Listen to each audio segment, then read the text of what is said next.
ABC One Television. ABC One Television. ABC One Television. Le leader en actualité. Bonjour fidèles internautes partout. Bon message Kolanda biso na ABC One chaîne oyo memela kabino toujours analyse ya solo au temps réel de tolbaka toujours Jésus-Christ est le number one qui m'y régné partout na mabota na bino wana na ke kopesa mbote na batu nyonso oyo bazwa kite ya kolanda biso pe kokomela biso ekomaki grand merci na bino qui m'y encore et encore et régner partout na mabota na bino mokolo lelo tokolobela likambo etali soutenance ya thèse ya ndeko Vital Kamerhe tokobela lisusu protestation ya bato ya IDPS par rapport à marche ou ekosalema le 18 ya CLC tokobela lisusu ndenge peuple congolais et boy recensement na toute l'étendue de la RDC pe tokolobela lisusu no lenge kani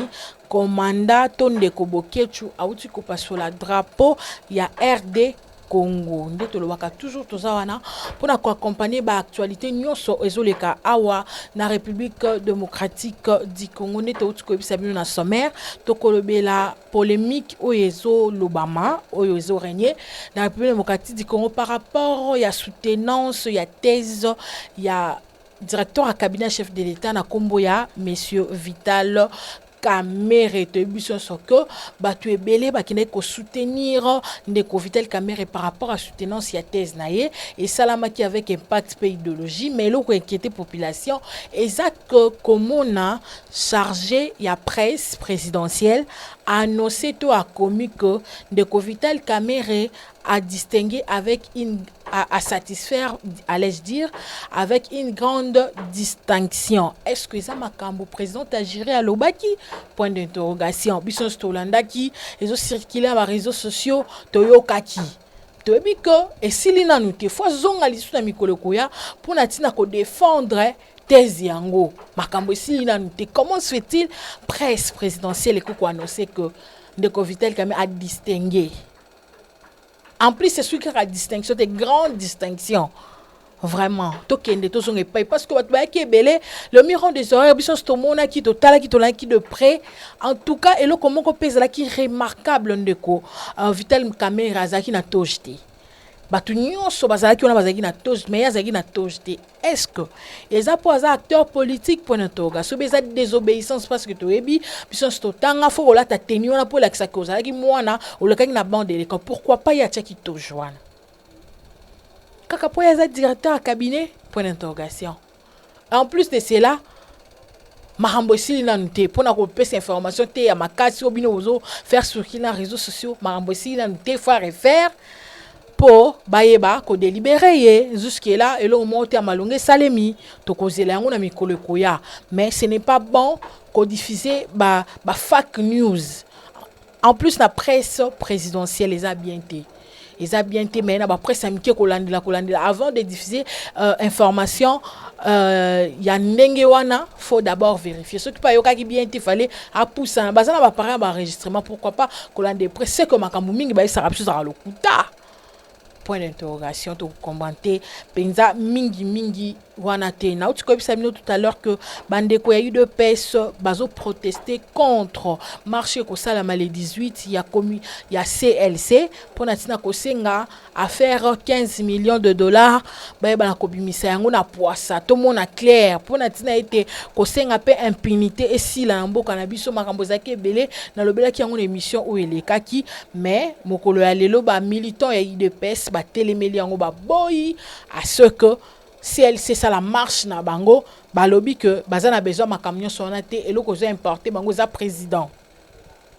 Pourquoi tu évoquer sujet wana ces derniers na Kinshasa ba to UDPS so na makambo oyo ezalaka te. Président aza président ya mboka nyonso.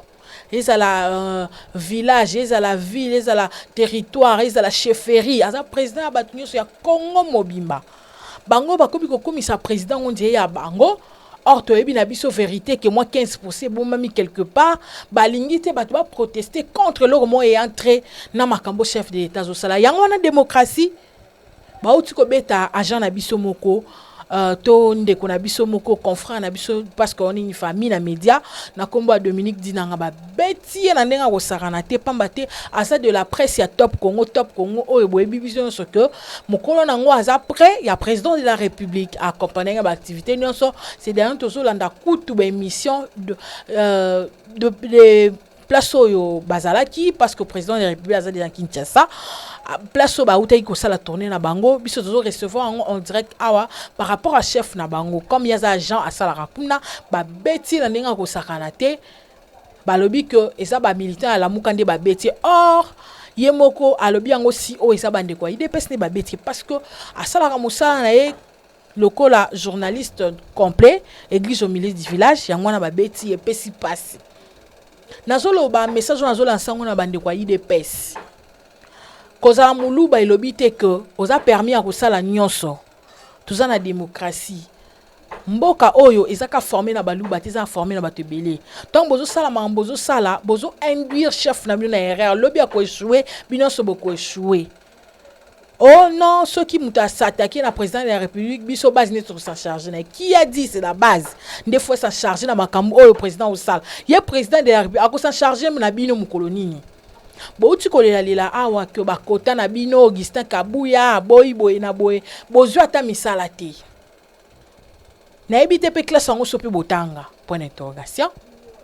makambo ebele na ebi que message autant na lancer na tievi na nga na risque parce que ba combattant balandaka partout ba betaka mais un message na zolo bango ouvertement pour boyeba ke obosala eza mabe toi la démocratie oui faut koyeba faire la part des choses bino osala ba protestation batele la rabino te botika bango basala yango na kimia misala bozuite kolia malonga boyebite classe botanga te finalement bo mema makambo na bulu yeke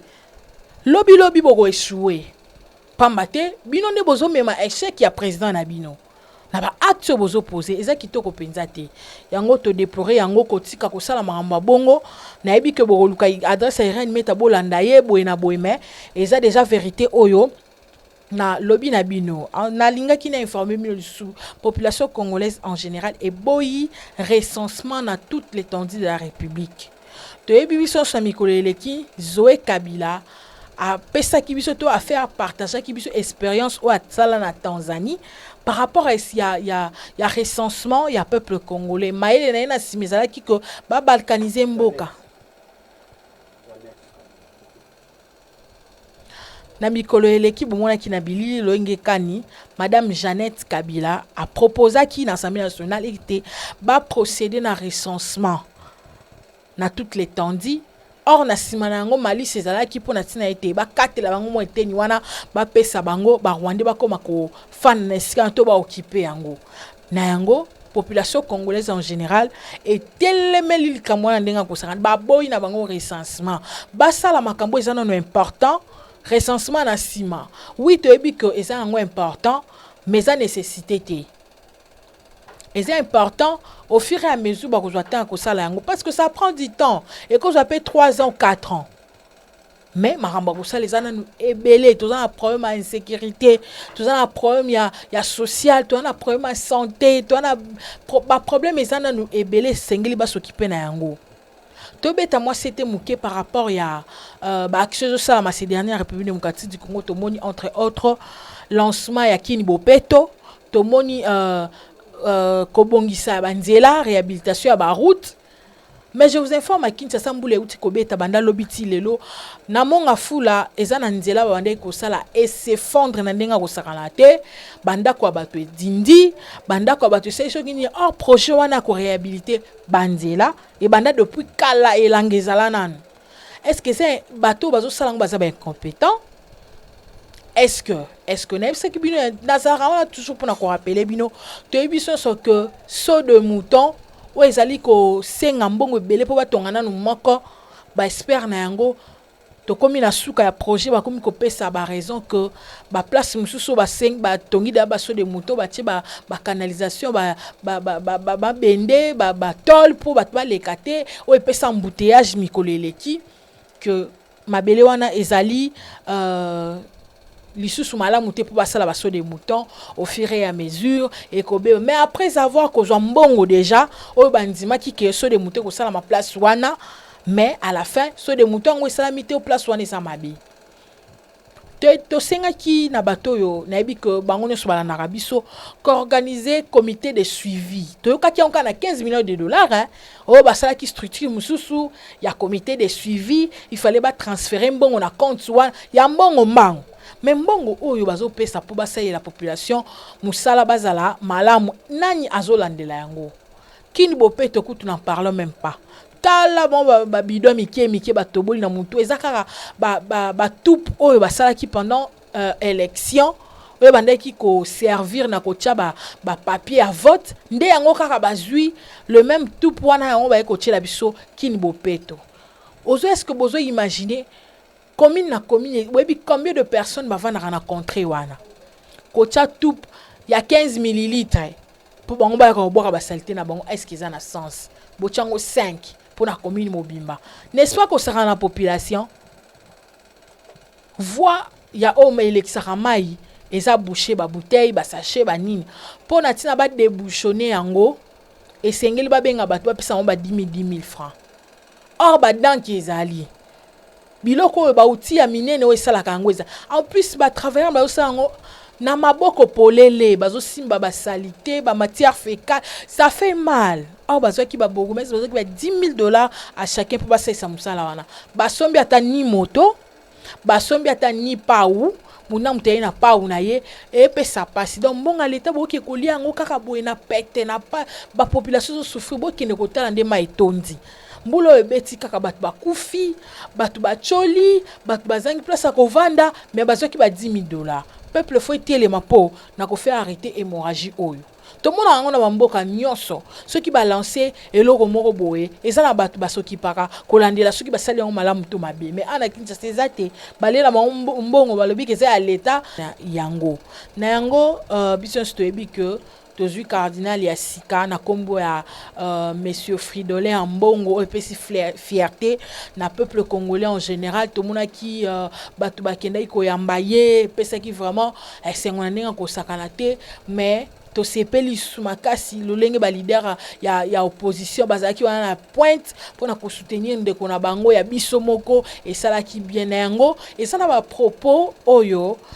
cardinal Fridolin a lobaki pendant le discours naie au ba pesa qui et ça là qui est un peu buzz to polémique à wana Kinshasa et partout ailleurs to Congo et puis to zonga na plateau na biso pour na continuer analyse na mokolo lelo c'est parti. C'est la situation qui prévaut au Congo, un pays immensément riche, considéré comme un scandale géologique, et où vit un peuple extrêmement pauvre, malheureux. Le Congo est aujourd'hui considéré comme cet homme qui descendait de Jérusalem à Jéricho, il tomba entre les mains de brigands qui le dépouillèrent, le rouèrent de coups et s'en allèrent, le laissant à demi-mort. Face à cette situation, le peuple qui souffre ne sait plus vers quel saint se tourner. L'Église, dans ces contextes d'obscurité pour le peuple, apparaît comme source de lumière et d'espérance.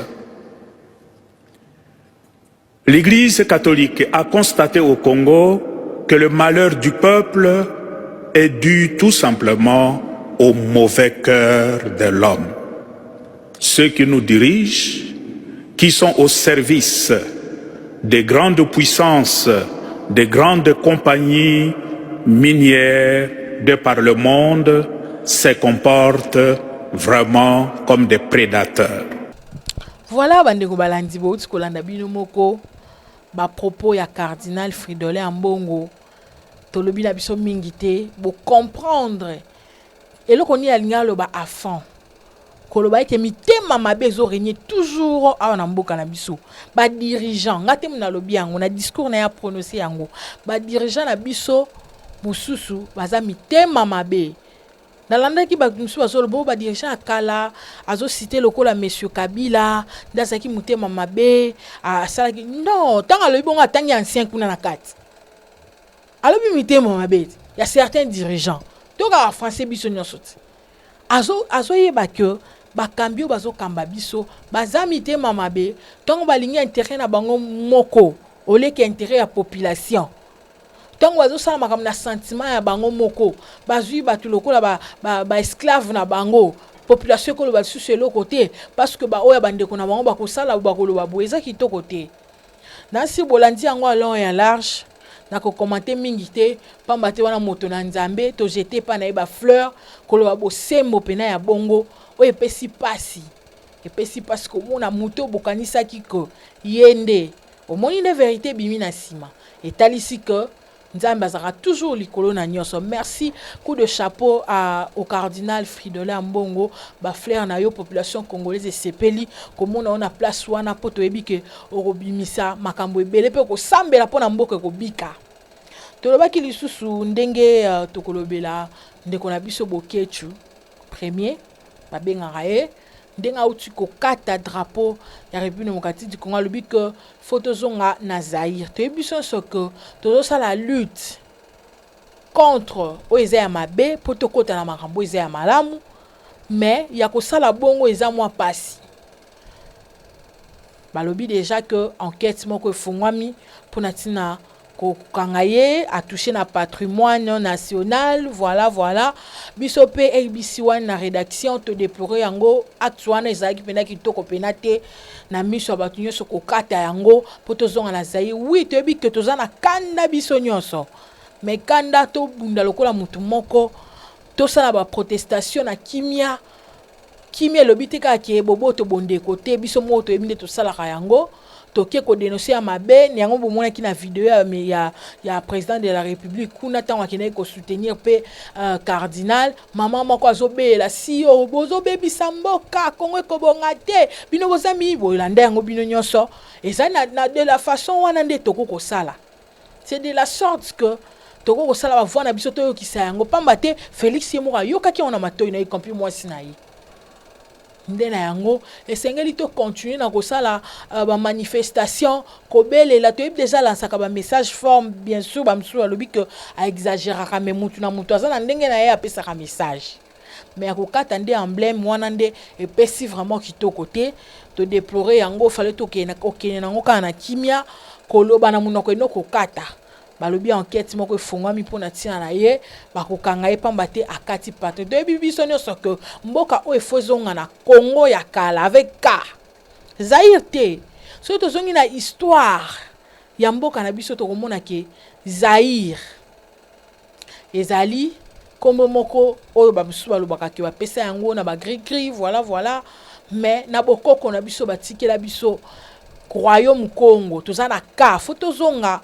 na ndenge kala tozalaka na 7 provinces tozonga na tokomona nyonso ekokende liboso mais jusque là banda ba mouvement nyonso bandi pouvoir coutumier réseau ça eloko te toyebi te ke baza corrompu baza soki ndenge nini point d'interrogation tobeyeli bino bobima liboso po mabelo eza ya bakoko mabelo eza ya nzambe mabelo eza ya bana mboka